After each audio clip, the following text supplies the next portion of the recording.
பயப்படாதே, உன்னை மீட்டுக் கொண்டேன். உன்னை பேர் சொல்லி அழைத்தேன், நீ என்னுடையவன். ஏசாயா 43 அதிகாரம் 1 வசனம். உங்களை தாயின் கருவில் உண்டாக்கினவர், உங்களை பெயர் சொல்லி அழைத்த தேவனாகிய கர்த்தர்.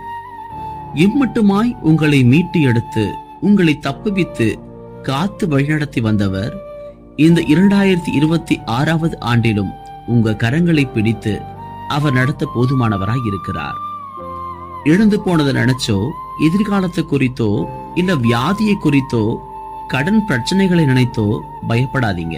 இவைகள் எல்லாவற்றில் இருந்தும் உங்களை மீட்டெடுக்கும்படியா தான் சிலுவையில தன் கடைசி சொட்டு ரத்தத்தையும் உங்களுக்காகவே சிந்தினாருங்க. உங்களை பெயர் சொல்லி அழைத்து முற்றிலுமாய் அறிந்தவர் சொல்லுகிறார், நீ என்னுடையவன், நீ என்னுடையவள். God bless you.